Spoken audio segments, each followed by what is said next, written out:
45वां प्रश्न है कि हिमालय काटकर एवं बह कर आने वाली नदियां हैं। उत्तर ऑप्शन हो जाएगा ब्रह्मपुत्र, सतलज और सिंधु, ऑप्शन बी। जब कोई नदी अपने मार्ग में आने वाली भौतिक बाधाओं को काटते हुए अपनी पुरानी घाटी में ही प्रवाहित होती है, उसे पूर्ववर्ती अपवाह कहते हैं। हिमालय से निकलने वाले सिंधु, सतलज, ब्रह्मपुत्र, भागीरथी, तीस्ता आदि नदियां पूर्ववर्ती अपवाह प्रतिरूप का निर्माण करती है, क्योंकि यह हिमालय काट कर एवं बहकर आने वाली नदियां है। 42वां प्रश्न है कि मानस नदी किस नदी की उपनदी है। उत्तर ऑप्शन डी हो जाएगा ब्रह्मपुत्र की उपनदी है।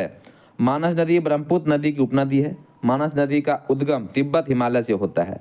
यह भूटान की सबसे बड़ी नदी प्रणाली है जो असम के जोगी गोपा नामक स्थल पर ब्रह्मपुत्र में मिल जाती है।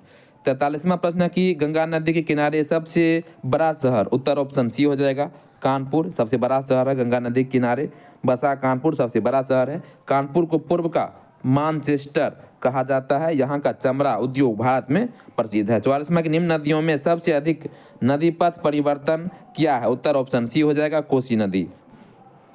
कोसी गंगा की सहायक नदी है। इस नदी ने अनेक बार मार्ग परिवर्तन किए हैं। इसे बिहार का शोक कहा जाता है। पटना के निकट यह गंगा से मिल जाती है। गंडक के मार्ग परिवर्तन के अनेक प्रमाण मिलते हैं। सोन नदी का उद्गम अमरकंटक पहाड़ियों में है। यह पटना के निकट गंगा में मिल जाती है। गंगा नदी उत्तरी भारत की प्रमुख नदी है। गंगा भागीरथी का उद्गम गंगोत्र हिमनद के गोमुख नामक स्थान से होता है। 45वां की कौन सी नदी भ्रंश द्रोणी से होकर बहती है। उत्तर ऑप्शन ए हो जाएगा नर्मदा।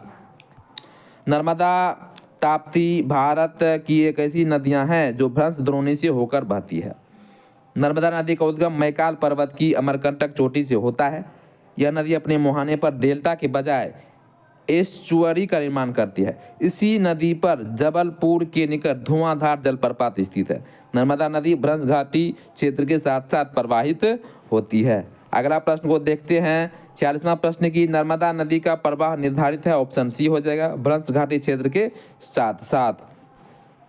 47वां है कि पश्चिम की ओर प्रवाहित होने वाली नदियां हैं। उत्तर ऑप्शन ए हो जाएगा यानी कि 1 और 2 नर्मदा और ताप्ती।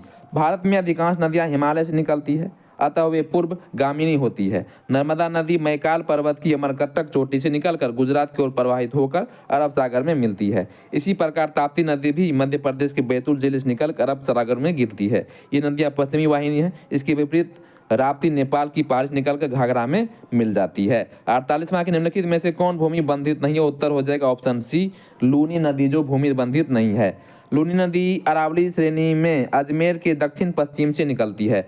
यह नदी भूमि बंधित नहीं है। 511 किलोमीटर लंबी यह नदी अरावली के समानांतर में अर्ध मरुस्थलीय प्रदेश में प्रवाहित होकर कच्छ के रण में विलुप्त हो जाती है। नर्मदा नदी का उद्गम अमरकंटक के पश्चिमी ढाल पर 1057 मीटर की ऊंचाई से होता है। यह नदी भ्रंशोत घाटी में प्रवाहित होती है तथा अरब सागर में एस्चुअरी बनती है। ताप्ती का उद्गम सतपुरा श्रेणी के दक्षिण में मध्य प्रदेश के बैतूल जिले में है। इसकी सहायक नदी पूर्णा है। कृष्णा नदी महाबलेश्वर के निकट पश्चिमी घाट से निकलती है। इसकी प्रमुख सहायक नदी तुंगभद्रा है। 49वां की तिब्बत में मानसरोवर झील के पास नदी का स्रोत हुआ है। ऑप्शन डी उपरोक्त सभी ब्रह्मपुत्र, सतलज, सिंधु।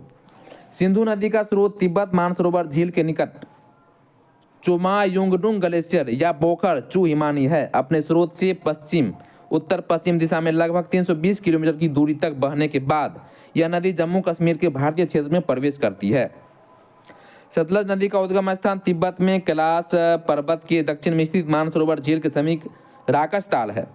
राकसताल से निकलकर यह नदी पश्चिमी दिशा में प्रवाहित होती है और सीप किला दर्रे के निकट हिमालय में संकरी घाट बनाकर भारत में प्रवेश करती है। ब्रह्मपुत्र नदी मानसरोवर झील के निकट चेमयुंगडुंग हिमालय से निकलती है। तिब्बत में से सांगपो कहते हैं। आगे बढ़ते हैं और अगला प्रश्न को देखते हैं। अगला प्रश्न है 50 नंबर का कि दामोदर नदी निकलती है। ऑप्शन बी हो जाएगा छोटा नागपुर के पठार से। दामोदर नदी छोटा नागपुर के पठार से निकलती है। यह झारखंड और पश्चिम बंगाल में बहती हुई हुगली नदी में मिल जाती है। 51वां प्रश्न की दंडकारण्य में इंद्रावती, सबरी किसकी सहायक नदियां हैं। उत्तर ऑप्शन बी हो जाएगा गोदावरी नदी की। दंडकारण्य क्षेत्र में बहने वाली इंद्रावती, सबरी नदियां गोदावरी नदी की सहायक नदियां हैं।